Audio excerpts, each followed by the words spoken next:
사도신경하심으로 우리의 신앙을 고백합니다.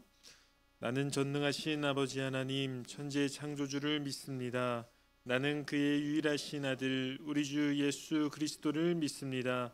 그는 성령으로 잉태되어 동정녀 마리아에게서 나시고 본디오 빌라도에게 고난을 받아 십자가에 못 박혀 죽으시고 장사된 지 사흘 만에 죽은 자 가운데서 다시 살아나셨으며 하늘에 오르시어 전능하신 아버지 하나님 우편에 앉아 계시다가 거기로부터 살아있는 자와 죽은 자를 심판하러 오십니다. 나는 성령을 믿으며 거룩한 공교회와 성도의 교제와 죄를 용서받는 것과 몸의 부활과 영생을 믿습니다. 아멘. 찬송가 268장 죄에서 자유를 얻게 함은 함께 찬양하겠습니다. 죄에서 자유를 얻게 함은 보혈의 능력 주의 보혈 시험을 이기고 승리하니 참 놀라운 능력이로다. 주의 보혈 능력이 또다. 주의 피 믿으오. 주의 보혈 그 어린 양의 매우 귀중한 피로다. 육체의 정욕을 이길 힘은 보혈의 능력 주의 보혈 정결한 마음을 얻게 하니 참 놀라운 능력이로다. 주의 보혈 능력이 또다. 주의 피 믿으오. 주의 보혈 그 어린 양의 매우 귀중한 피로다. 눈보다 더 희게 맑히는 것 보혈의 능력 주의 보혈 부정한 모든 것 맑히시니 참 놀라운 능력이로다. 주의 보혈 능력이 또다. 주의 피 믿으오. 주의 보혈 그 어린 양의 매우 귀중한 피로다. 그 주의 복음을 전할 제목 보혈의 능력 주의 보혈 날마다 나에게 찬송 주니 참 놀라운 능력이로다. 주의 보혈 능력이 또다. 주의 피 믿으오.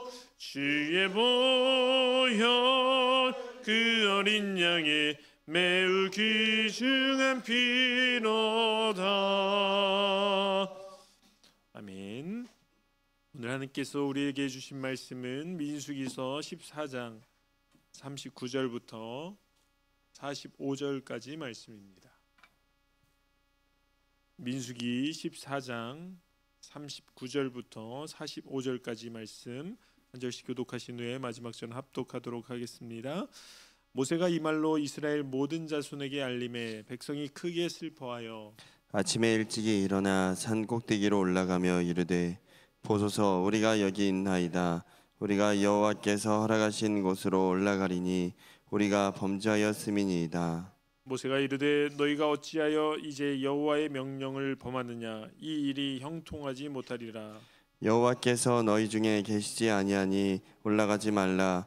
너희의 대적 앞에서 패할까 하노라. 아말렉인과 가나안인이 너희 앞에 있으니 너희가 그 칼에 망하리라. 너희가 여호와를 배반하였으니 여호와께서 너희와 함께하지 아니하시리라 하나. 그들이 그래도 산 꼭대기로 올라갔고 여호와의 언약궤와 모세는 진영을 떠나지 아니하였더라. 함께 읽겠습니다. 아말렉인과 산간지대에 거주하는 가나안인이 내려와 그들을 무찌르고 호르마까지 이르렀더라.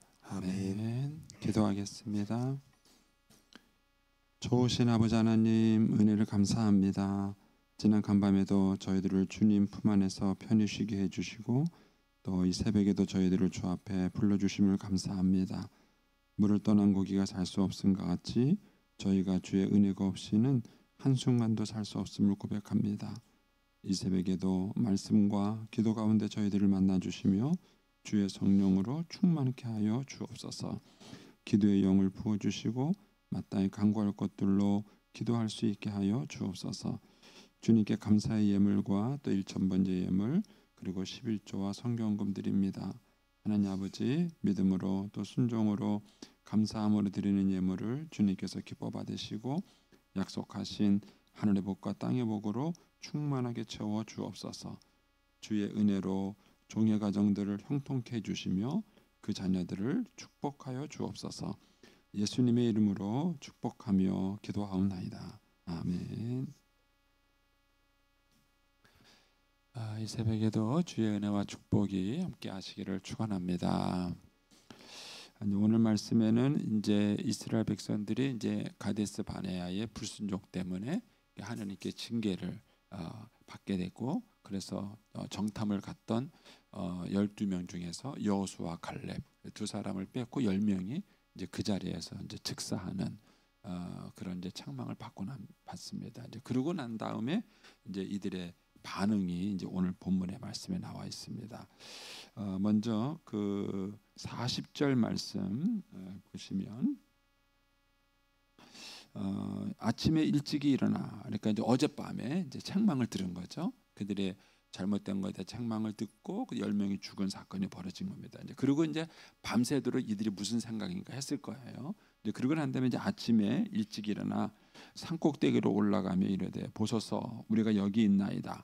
우리가 여호와께서 허락하신 곳으로 올라가리니 우리가 범죄하였습니다. 이렇게 말해요. 이제 이 말씀이 이제 우리로 하여금 여러 가지 생각을 하게 합니다. 이제 먼저 거기 보면은 중간에 우리가 여호와께서 허락하신 곳으로 올라가리니 그랬습니다. 이 가나안 땅을 향해서 뭐라고 표현했느냐면은 여호와께서 허락하신 곳이라고 표현을 해요. 근데 이전에는 뭐라고 표현을 했느냐면은 거주민을 삼키는 땅이다, 그렇게 표현했어요. 그리고 우리가 그 땅에 가면 칼에 죽을 것이다. 그리고 우리의 처자와 우리의 처자들이 다 노예로 잡힐 것이다, 이렇게 표현했던 땅이에요. 그러니까는 조금 전에, 그러니까 어젯밤이죠. 그러니까 어제죠. 어제 하룻밤 잤으니까 어제는 거주민을 삼키는 땅이고 우리가 가서 죽을 땅이고 우리 처자가 포로로 잡히는 땅이다, 이렇게 평가했던 땅이에요. 근데 이제 하룻밤 만에 표현이 바뀌었어요. 뭐라 그러냐면은 하나님이 여호와께서 허락하신 곳, 여호와께서 허락하신 땅이라고 완전히 그 똑같은 땅에서 완전히 상반된 평가를 하는 것을 여기서 볼 수 있습니다. 왜 진작 이렇게 말하지 못했을까? 그렇잖아요. 어제 이렇게 말을 했으면 얼마나 좋아요.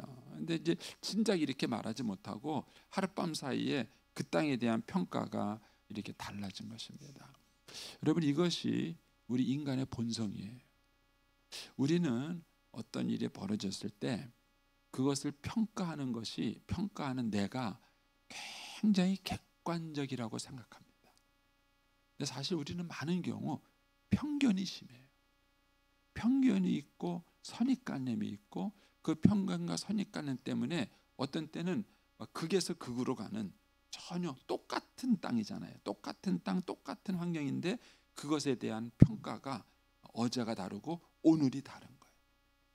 이것이 인간이 가지고 있는 평가예요. 그래서 우리가 어떤 사건이든 어떤 사람이든 무엇에 대해서 우리가 평가를 할 때 자기 자신에게 먼저 물어봐야 돼요. 내가 왜 그렇게 생각했지? 내가 왜 이거를 그렇게 생각했지? 하고 자기 자신에게 먼저 물어봐야 돼요. 그리고 그렇게 생각한 이유, 그렇게 생각한 것이 옳은가? 내가 지금 그 사람에 대해서 또는 그 일에 대해서 그렇게 생각을 했는데 그것이 정말 옳은가? 해서 사실은 자기 자신을 먼저 평가해봐야.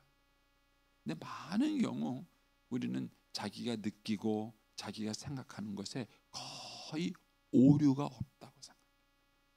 오류가 없다고 생각.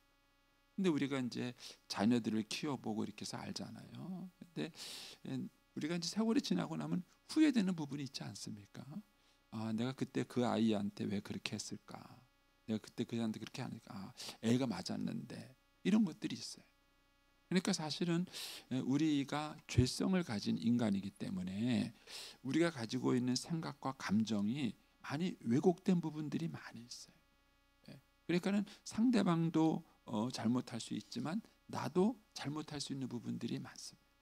그런데 우리는 자기를 잘 돌아보는 훈련을 하지 않습니다. 자기 말, 자기 행동, 자기 판단은 항상 옳다고 생각하는 거예요. 그러니까 이스라엘 백성들이 지금 똑같은 그 땅에 대해서 어제하고 오늘이 다른 전혀 상반된 그런 지금 평가를 내놓고 있는 것입니다. 또 하나 이제 생각해 보고 싶은 것은 이 40절 말씀이에요. 이 40절 말씀을 하나님은 또 모세도 회개로 받아들이지 않았다는 겁니다. 이 40절 말씀 보면은 그들이 이렇게 말하잖아요. 우리가 범죄하였습니다. 우리가 하나님께 범죄했습니다. 그러니까 우리가 이제 회개하고 다시 그 땅으로 올라가겠습니다. 그 땅에 올라가서 우리가 그 땅을 점령하겠습니다. 이렇게 얘기를 하는 거예요. 그런데 하나님은 이거를 회개라고 보지 않았습니다. 왜 그랬을까요?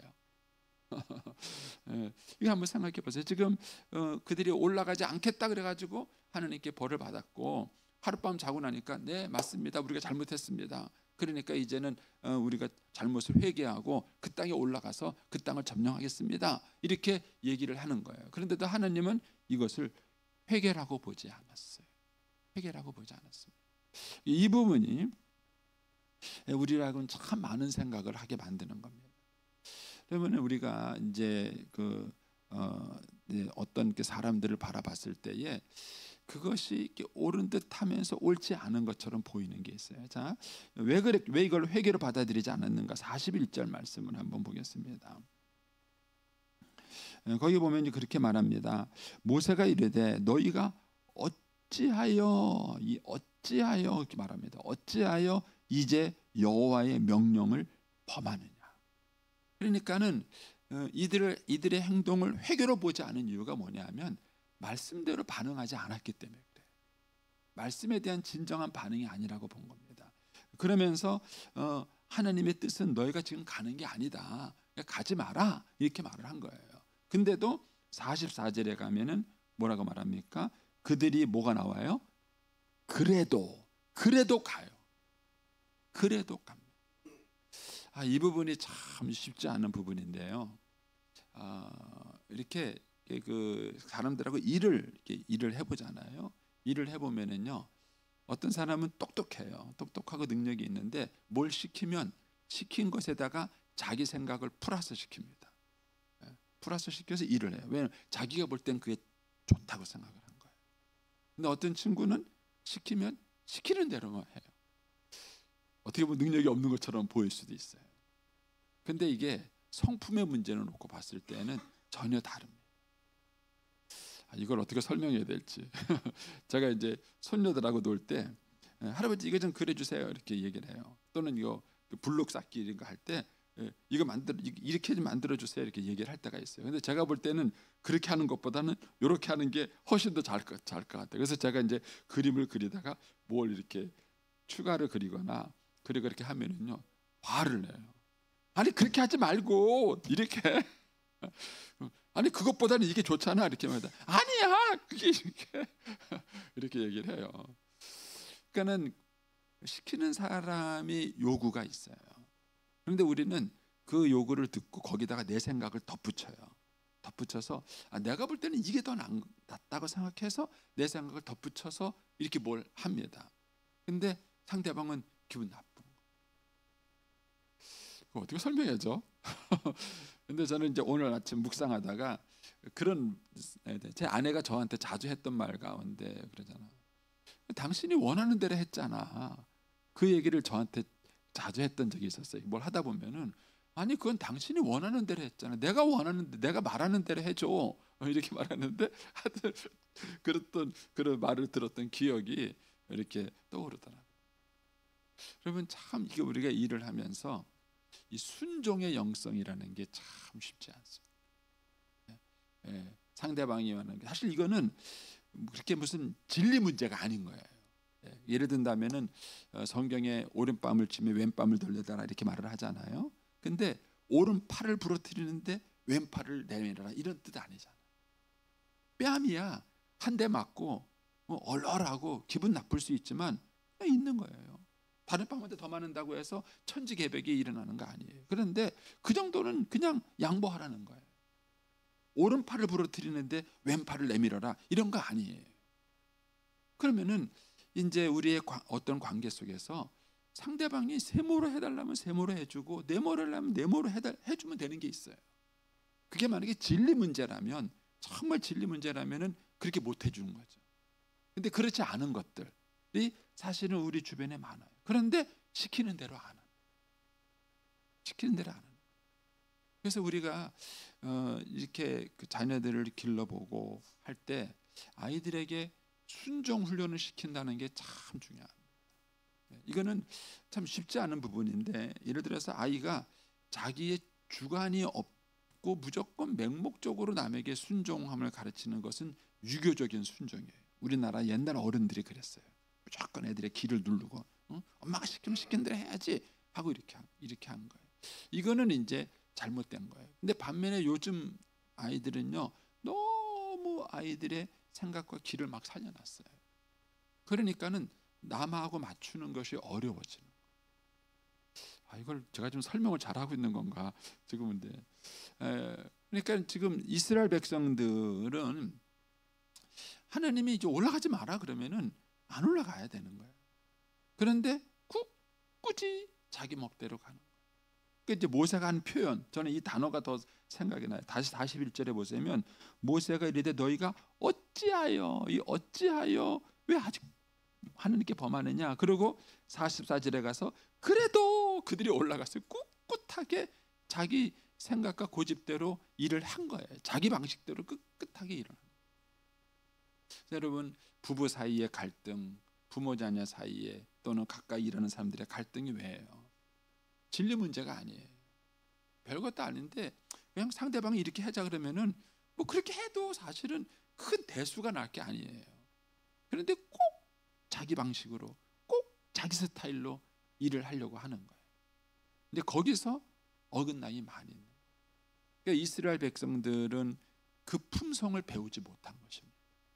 그러니까는 결정적인 순간에 순종해야 될 때는 순종 안 하고 그렇게 안 해도 돼야 되는 거는 거꾸로 순종하는 정말 하나님의 마음과 생각하고는 반대가 되는 이 행동을 하는 모습을 본 겁니다. 그래서 하나님은 40절을 회개로 보지 않은 거예요.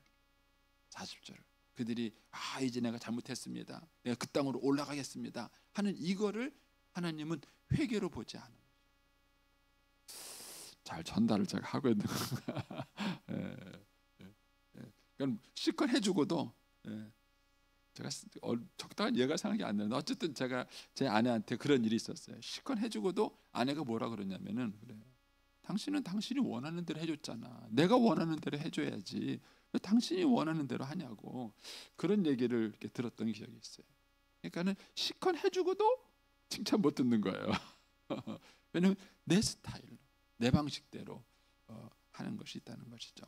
그 다음에 이제 또 하나 생각해 볼 것이 42절에 가시면 여호와께서 너희 중에 계시지 않는다. 올라가지 마라. 올라가도 너희가 이 싸움에서 진다. 이렇게 말을 해요. 그리고 43절에 가면 끝부분에 또 그 얘기를 하죠. 여호와께서 너희와 함께하지 않으실 것이다. 그러니까 올라가지 마라. 이렇게 말해요. 올라가지 마라. 그런데도 그들은 올라가요. 왜 그랬을까요? 이 얘기는 뭐냐면은 여호와께서 함께하지 않아도 이 싸움에서 이길 수 있다고 생각을 한 거예요. 올라가지 마라. 여호와께서 함께하지 않으니까 올라가면 진다. 그런데도 그들은 올라갔어요. 그거는 여호와께서 함께하지 않아도 자기들이 이 싸움에서 이길 수 있다고 생각을 했기 때문에 올라간 거예요. 그러면 그 생각을 왜 이전에는 안 했을까? 어제는 왜 안 했을까? 어제는 하나님이 올라가라 그랬을 때 올라가면 되는데 어제는 그냥 우리가 올라가면 다 노예가 될 것이다. 다 죽을 것이다. 이렇게 실컷 얘기해 놓고는 오늘은 올라가지 마라. 하나님이 함께하지 않는다. 이렇게 말했는데도 불구하고 꿋꿋하게 그들이 올라가요. 여기에서 이들의 삶의 근거가 잘못된 거예요. 이들은 하나님의 은혜로 일을 하는 사람이 아니라 자기의 능력과 열심으로 일을 하는 사람. 열의는 있어요. 은혜로 하지 않습니다. 그리고 자기의 열심과 노력. 이것을 성경에서 뭐라 그러냐면은 하나님의 의와 자기의 의, 율법, 그러니까 복음과 율법. 큰 복음과 율법의 큰 차이가 뭐냐면 율법은 내 노력, 내 수고, 내 열심으로 하는 거예요. 은혜는 내가 아무것도 할 수 없기 때문에 하나님이 주시는 십자가의 은혜를 값없이 받아들여서 내 노력과 수고가 없이 뭐예요? 공짜로 얻는 거예요. 공짜로 하나님의 은혜로 얻는 거예요. 근데 이것이 인생과 삶의 큰 차이를 갖고 옵니다. 한국 교회는요, 자기의 의로 열심을 하는 사람들이 너무 많아요. 우리 선배 목사님들이 그렇게 성도들을 훈련시켰어요. 훈련시키고 깼어요. 그러니까 왜냐하면 교회 일에 누군가는 해야 될 거 아니에요. 누군가는 교회 열심히 일을 하고 누군가는 헌신해야 이 교회가 돌아가지 않겠습니까? 그러니까는 제가 목회를 해보니까 선배님들 마음이 충분히 이해가 돼요. 그러니까 이제 자꾸 성도들한테 열심을 강조했는데 그 열심을 강조하다 보니까 그 열심이 자기의 의, 자기의 노력이 된 거예요. 그래서 이 자기의 의로 하는 것과 하나님의 은혜로 하는 것의 큰 차이가 뭐냐면요, 첫 번째는 차별이 있어요. 차별. 열심히 한 사람과 열심히 하지 않은 사람의 차별 대우를 받게 해달라 그런 거예요. 차별 대우를 받게 해달라. 그래서 직분을 하나님의 은혜로 받지 않고 자기가 교회에 수고하고 헌신한 봉사의 대가라고 생각하는 경우가 많아요. 교회 신자들은. 여러분은 어떻게 직분을 받으셨어요? 여러분들이 직분을 받을 때 직분을 받을 자격이 있어서 받으셨나요? 아니면 그 직분이 자격이 없는데도 주어진 하나님의 은혜라고 생각하시나요? 근데 많은 경우 한국교회에서는 직분이 그 사람이 수고하고 헌신한 노력에 대한 대가예요. 그러다 보니까는 자기 의의가 강해요. 그래서 어떤 일을 하고 난 다음에 칭찬 안 해주고 알아주지 않으면 화가 나요. 그런 품성을 기른 거예요. 그런 품성을 기른 거예요. 이게 율법으로 말미암는 의, 자기의 노력으로 얻는 의. 또 그 다음에 이 자기의 의로 얻는 사람들의 특징은 뭐냐면 자랑이에요. 자랑. 내가 이렇게 했다, 이렇게 수고했다, 이렇게 했다. 목사들도 똑같아요. 똑같습니다. 그래서 열심히 일을 한 사람이 실수를 많이 해요. 많은 일을 한 사람들이 실수를 많이 해요. 이것이 지금 우리가 풀어야 될 숙제예요. 근데 사도 바울은 뭐라 그러냐면은 나는 어떤 사도보다도 내가 더 열심히 일을 했다. 그렇게 얘기를 해요. 내가 정말 어느 사도보다도 더 열심히 일을 했다. 그러나 이것은 내가 한 것이 아니라 하나님의 은혜로 한 것이다. 이게 바울의 고백이에요. 나의 나된 것은 하나님의 은혜다. 나의 나된 것은 하나님의 은혜다. 저는 제가 이제 부여중앙교회 목회하잖아요. 저희 지방에서 제일 큰 교회죠. 부여에서도 제일 큰 교회잖아요. 근데 제가 조심해요. 작은 교회 목사님, 소위 말하는 작은 교회 목사님, 그리고 작은 교회 목사님 가운데는 저보다 연배가 많으신 분도 있었어요. 저보다 연배가 많으신 분도 있고, 그리고 그런 분들이 있어요. 그런데 교회는 저보다 작은 교회. 그런데 그런 분들을 만나고 행동할 때에 제 말과 행동에 제가 스스로 조심해요. 스스로 조심해요. 이것을 내가 혹시 내 의와 노력으로 갖고 있지는 않은가. 여러분, 저와 여러분이 인생을 살아가는 동안에 여호와께서 함께 하시지 아니하시면 아무것도 할 수 없다는 이 의식이 정말 있는가. 근데 이스라엘 백성들이 지금 실수하는 거는 모세가 얘기해요. 여호와께서 너희와 함께 하지 않는다. 그러면은 하나님이 함께 하지 않으니까 우리가 가면 이길 수 없구나 하고 안 가야죠. 그런데 하나님이 함께하지 않는다고 그렇게 얘기를 했는데도 그들은 굳고 올라가요. 이 얘기는 하나님이 함께하지 않아도 이길 수 있다고 생각합니다. 그러니까 이들의 생각과 저변 속에는 하나님의 은혜로 사는 게 아니라 자기의 노력, 자기의 열심, 자기의 헌신으로 살아가는 것이 이 사람들에게 바탕에 있었던 거예요. 결국 이것이 그래도 자기 뜻대로 한 거예요. 그래도 자기 마음대로 한 거예요. 올라가지 마라. 그런데 불구하고 그대로 올라가는 거죠. 그래서 우리가 우리 아이들에게 이 균형을 가르쳐 준다는 것이 참 쉽지 않습니다. 열심을 내고 헌신을 하고 목숨을 걸고 최선을 다하여 일을 하면서도 그러나 이것은 내가 한 것이 아닙니다. 나의 나 된 것은 하나님의 은혜입니다. 사도 바울처럼 내가 모든 사도들보다도 더 열심히 일하고 더 헌신하고 그렇게 말을 했지만 이것은 내가 한 것이 아니라 하나님이 은혜로 한 것입니다. 라는 이 은혜에 대한 균형. 그래서 오늘 본문에 나오는 이스라엘 백성들을 보면 이들이 단순히 가데스 바네아에 가서 가나안 땅에 들어가지 않은 그 한 가지 일이 아니라 사실은 이들의 내면 속에 계속된 그런 불순종의 요신, 불신앙의 요소들이 이 안에 가득했다는 것을 볼 수 있습니다. 결국 이것이 이들이 약속의 땅에 들어가지 못하고 하나님께 징계를 받게 된 그런 원인인 것을 보게 된 것입니다. 이 가데스 바네아 사건이 저와 여러분에게 또 거울이 될 수 있게 되기를 축복합니다. 기도하겠습니다. 오늘은